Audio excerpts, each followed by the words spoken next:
ಹರಿಹರನಗರದ ಸಮಸ್ತ ನಾಗರಿಕರ ಬಹುದಿನದ ನಿರೀಕ್ಷೆ ಹಾಗೂ ಕಾತರತೆಗೆ ಇಂದು ಹರಿಹರ ಕ್ಷೇತ್ರದ ಜನಪ್ರಿಯ ಶಾಸಕರಾದಂಥ ಬಿಪಿ ಹರೀಶ್ ರವರು ಶ್ರೀ ಹರಿಹರ ಕ್ಷೇತ್ರದ ಕ್ಷೇತ್ರ ಪಾಲಕರಾದ ಶ್ರೀ ಹರಿಹರೇಶ್ವರ ಸ್ವಾಮಿಯ ರಥೋತ್ಸವ ಶ್ರೀ ಹರಿಹರೇಶ್ವರ ಸ್ವಾಮಿಯ ರಥದ ನೂತನ ಮನೆಯ ನಿರ್ಮಾಣಕ್ಕೆ ಇಂದು ಶಂಕುಸ್ಥಾಪನೆ ನೆರವೇರಿಸಿ ಹರಿಹರ ನಗರದ ಶ್ರೀ ಸ್ವಾಮಿ ಹರಿಹರೇಶ್ವರನ ಸಮಸ್ತ ಭಕ್ತರ ಮನಸ್ಸಿಗೆ ನೆಮ್ಮದಿಯನ್ನು ನೀಡಿರುವಂತದ್ದು ಹಾಗೂ ನೂತನವಾಗಿ ಹರಿಹರೇಶ್ವರ ರಥದ ಮನೆಯನ್ನ ನಿರ್ಮಾಣ ಮಾಡಲು ಇಷ್ಟು ದಿನಗಳ ಕಾಲ ಯಾವ ಒಬ್ಬ ಶಾಸಕರಿಂದನೂ ಸಾಧ್ಯವಾಗದ ಕೆಲಸವನ್ನು ಮತ್ತೊಮ್ಮೆ ನಮ್ಮ ಹರಿಹರ ನಗರದ ಜನಪ್ರಿಯ ಶಾಸಕರು ನೆರವೇರಿಸಿದ್ದು ತುಂಬಾ ಸಂತಸವನ್ನು ತಂದಿರುವಂತದ್ದು.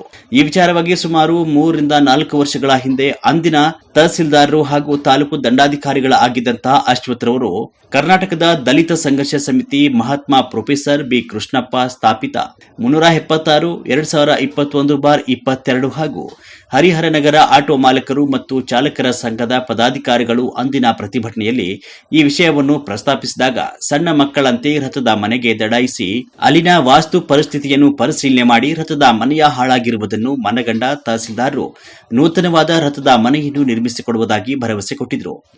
ಕಾರಣಾಂತರಗಳಿಂದ ಕಾಮಗಾರಿ ವಿಳಂಬವಾಗಿತ್ತು. ಆದರೆ ಈಗ ಜನಪ್ರಿಯ ಶಾಸಕರಾದಂತಹ ಬಿಪಿ ಹರೀಶ್ ರವರ ಅಧ್ಯಕ್ಷತೆಯಲ್ಲಿ ಹಾಗೂ ಇಂದಿನ ತಹಸೀಲ್ದಾರರಾಗಿರುವಂತಹ ಜಿ ಸಂತೋಷ್ ಅವರ ಉಪಸ್ಥಿತಿಯಲ್ಲಿ ನೂತನ ರಥದ ಮನೆಯನ್ನು ನಿರ್ಮಾಣಕ್ಕೆ ಚಾಲನೆ ಕೊಟ್ಟಿರುವಂತದ್ದು ತುಂಬಾ ವಿಶೇಷ. ಹೀಗೆ ಹರಿಹರದ ಸಮಸ್ತ ಅಭಿವೃದ್ಧಿಗೆ ಜನಪ್ರಿಯ ಶಾಸಕರು ಶ್ರಮಿಸಲಿ, ಜನರಿಂದ ಆಶೀರ್ವಾದವನ್ನು ಪಡೆದು ಮುಂಬರುವ ದಿನಗಳಲ್ಲಿ ಮತ್ತೆ ಜಯಶಾಲಿಗಳಾಗಿ ಬರಲಿ, ಹರಿಹರೇಶ್ವರನ ಕೃಪಾ ಕಟಾಕ್ಷ ಇವರ ಮೇಲೆ ಇರಲಿ ಅಂತ ನಮ್ಮ ಸುದ್ದಿವಾಹಿನಿಯ ಮುಖಾಂತರ ಹಾರಿಸ್ತೇವೆ.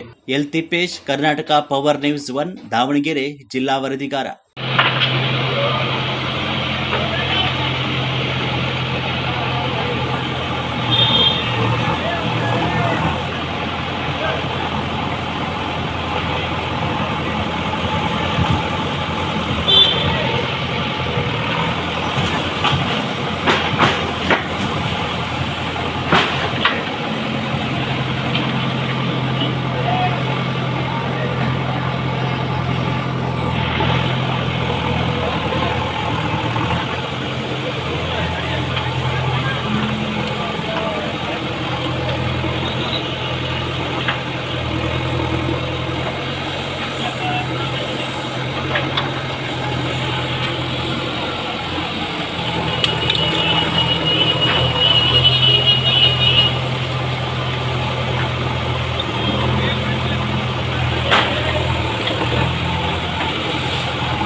ನಿಜ ಅದೊಂದು ಜಗತ್ತು ತಗೊಂಬರಕ್ಕೆ ಯಾರು ಇದೊಂದು ಕಾಪಿ ತಗೊಂಬರಕ್ಕೆ